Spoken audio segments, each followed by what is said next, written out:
everybody, welcome back to our channel. In this video we have to learn some daily used English sentences that we are translating from Telugu to English which we used in daily life. So let's get started.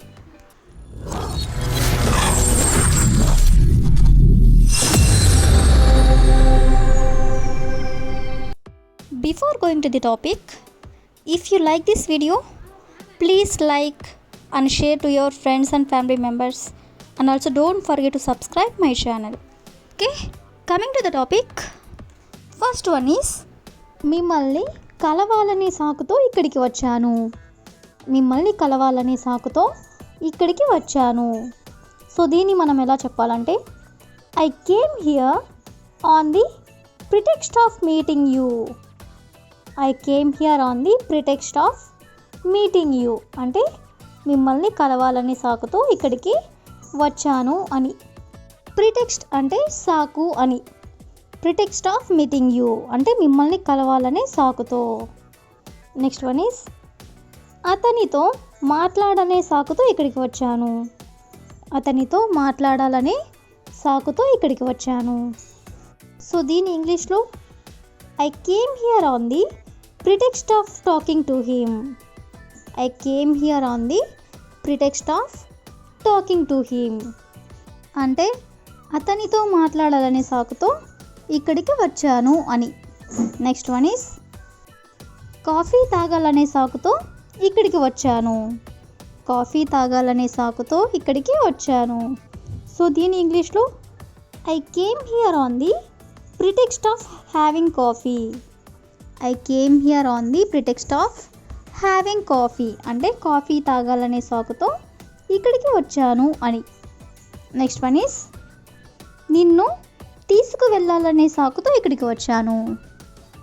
నిన్ను తీసుకుని వెళ్ళాలి అనే సాకుతో ఇక్కడికి వచ్చాను. So దీని ఇంగ్లీష్లో I came here on the pretext of picking you up. I came here on the pretext of picking you up అంటే నిన్ను తీసుకువెళ్ళాలి అనే సాకుతో ఇక్కడికి వచ్చాను అని. నెక్స్ట్ వన్ ఈస్ వాళ్ళని చూడాలనే సాకుతో ఇక్కడికి వచ్చాను. వాళ్ళని చూడాలనే సాకుతో ఇక్కడికి వచ్చాను. సో దీని ఇంగ్లీష్లో I came here on the pretext of seeing them. I came here on the pretext of seeing them అంటే వాళ్ళని చూడాలనే సాకుతో ఇక్కడికి వచ్చాను అని. నెక్స్ట్ వన్ ఈస్ ఆమెకి సహాయం చేయాలనే సాకుతో ఇక్కడికి వచ్చాను. ఆమెకి సహాయం చేయాలనే సాకుతో ఇక్కడికి వచ్చాను. సో దీని ఇంగ్లీష్లో I came here on the pretext of helping her. I came here on the pretext of helping her అంటే ఆమెకి సహాయం చేయాలనే సాకుతో ఇక్కడికి వచ్చాను అని. సో ఇప్పటి వరకు మనం సాకుతో అనే పదాన్ని యూజ్ చేస్తూ సెంటెన్సెస్ అనేవి ఎలా చెప్పాలో క్లియర్గా తెలుసుకున్నాం కదా. సో ఇప్పుడైతే మనం ఎవరైనా అనే పదాన్ని యూజ్ చేస్తూ కొన్ని ఎగ్జాంపుల్ సెంటెన్సెస్ అనేవి చూద్దాం. సో ఫస్ట్ సెంటెన్స్ ఈస్ ఎవరైనా పాల్గొనవచ్చు అంటే ఎవరైనా సరే పాల్గొనవచ్చు అనే దాన్ని మనం ఇంగ్లీష్లో ఎనీవన్ కెన్ పార్టిసిపేట్. ఎనీవన్ అంటే ఎవరైనా, పాల్గొనవచ్చు అనేదాన్ని పార్టిసిపేట్ అంటే పాల్గొనడం. ఎవరైనా పాల్గొనవచ్చు అనేదాన్ని anyone can participate. Next one is ఎవరైనా నేర్చుకోవచ్చు. ఎవరైనా నేర్చుకోవచ్చు. సో దీని ఇంగ్లీష్లో anyone can learn. Anyone can learn అంటే ఎవరైనా నేర్చుకోవచ్చు. అదేవిధంగా నెక్స్ట్ వన్ ఈస్ ఎవరైనా వెళ్ళవచ్చు అంటే ఎవరైనా సరే వెళ్ళొచ్చు అనేదాన్ని anyone can go. Anyone can go అంటే ఎవరైనా వెళ్ళొచ్చు అని. నెక్స్ట్ వన్ ఈస్ ఎవరైనా మాట్లాడవచ్చు. ఎవరైనా మాట్లాడవచ్చు అనేదాన్ని anyone can speak. Anyone can speak అంటే ఎవరైనా మాట్లాడవచ్చు అని. నెక్స్ట్ వన్ ఈస్ ఎవరైనా చేయొచ్చు. ఎవరైనా చేయొచ్చు అనేదాన్ని anyone can do it.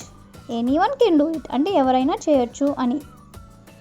Next one is ఎవరైనా ఇవ్వచ్చు. ఎవరైనా ఇవ్వచ్చు అనేదాన్ని anyone can give. Anyone can give అంటే ఎవరైనా ఇవ్వచ్చు. సో సో ఈ విధంగా మనం ఎవరైనా అనేదాన్ని యూజ్ చేస్తూ సెంటెన్సెస్ అనేవి ఫామ్ చేయాలి. సో నెక్స్ట్ వన్ ఈస్ ఇప్పుడు కూడా అనేదాన్ని యూజ్ చేస్తూ సెంటెన్సెస్ అనేవి ఎలా చెప్పాలో ఒకసారి చూద్దాం. ఫస్ట్ ఎగ్జాంపుల్ ఈస్ ఇప్పుడు కూడా అతను అబద్ధం చెప్తున్నాడు. అంటే ఇప్పటికీ అతను అబద్ధం చెప్తున్నాడు అని. సో దీన్ని ఇంగ్లీష్లో even now he is telling a lie. Even now అంటే ఇప్పుడు కూడా అనేదాన్ని మనం ఈవెన్ నౌ అని అంటాం.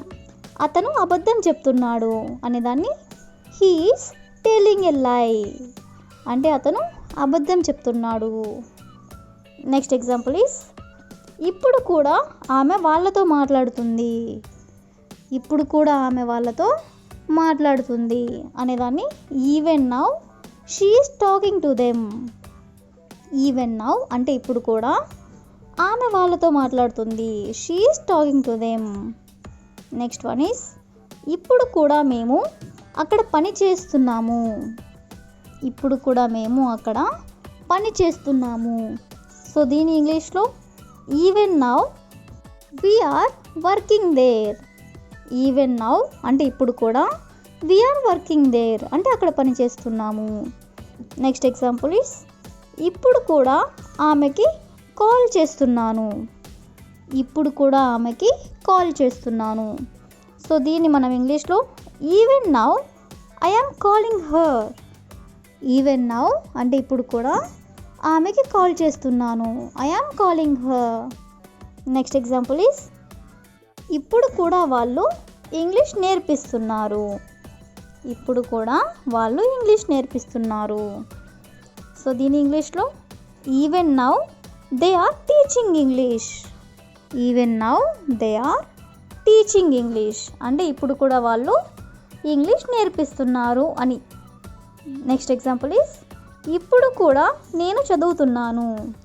అంటే ఇప్పటికీ కూడా నేను చదువుతున్నాను. సో దీన్ని ఇంగ్లీష్లో even now I am studying. Even now అంటే ఇప్పుడు కూడా ఐ యామ్ స్టడీయింగ్ అంటే నేను చదువుతున్నాను. నెక్స్ట్ వన్ ఈస్ ఇప్పుడు కూడా వాళ్ళు తరచుగా కలుస్తున్నారు. ఇప్పుడు కూడా వాళ్ళు తరచుగా కలుస్తున్నారు. సో దీని ఇంగ్లీష్లో even now they are meeting frequently. Frequently అంటే తరచుగా అని. ఇప్పుడు కూడా వాళ్ళు తరచుగా కలుస్తున్నారు అనేదాన్ని even now they are meeting frequently. So ఈ విధంగా మనం ఇప్పుడు కూడా అనేదాన్ని యూజ్ చేస్తూ సెంటెన్సెస్ అనేవి ఎలా యూజ్ చేయాలో తెలుసుకున్నాం కదా. So that's all for today. I will ask a question for you. ఇప్పుడు కూడా ఆమె ఏడుస్తుంది. ఇప్పుడు కూడా ఆమె ఏడుస్తుంది. So if you know this one in English, please comment in the comment section. Thank you for watching.